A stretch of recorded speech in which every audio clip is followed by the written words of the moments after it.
Welcome back to Cybersea of Galilee, DSMME, on this beautiful May 26th. What a beautiful month. And as you can tell, it's full of many, many great saints. And today we have a great saint. And sister, I'm not just referring to you, but this is Sister Anne Raphael, and I knew she would give you that expression. And we want to be by the Sacred Heart of Jesus because of a certain tie-in to today's saint. That, Sister, would you please tell us about Saint Philip Neri? So Saint Philip Neri, he's a wonderful saint, and the reason we have the Sacred Heart is because his heart expanded, his generosity, and it actually broke one of his ribs. So that's just fascinating when I heard that story about his heart expanding. But why would it expand?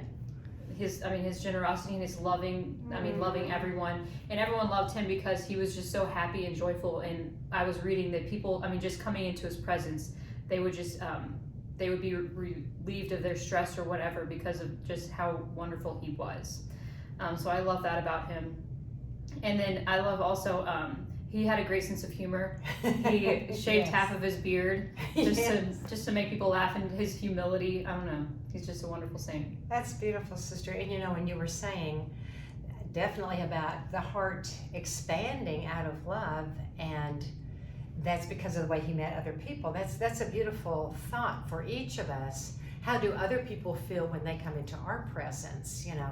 Is our heart so expansive? Now, it doesn't have to break our ribs, which again, that was medically proven with St. Philip Neri. So that's one of those mystical phenomena we can't understand except to know that God could do it, and he continued to live. But Sister, tell us another, because he is in Rome, he was known as the joyful saint. Mm-hmm. And so there's another story about him in the confessional. Do you remember this one? So there's a woman who came in and she confessed to gossip. So for her penance, he had her go and take a bag of feathers and scatter them in the wind, just scatter them all over, and then to gather them all back up. And the lesson he wanted to teach her was that when we gossip, it's like scattering feathers in the wind. You can't possibly gather them all back up. And that's just, it's a great lesson to learn. It is a great lesson to learn. So let's all of us watch if we gossip or if we talk badly about others or anything else, calumny, gossip, all the above.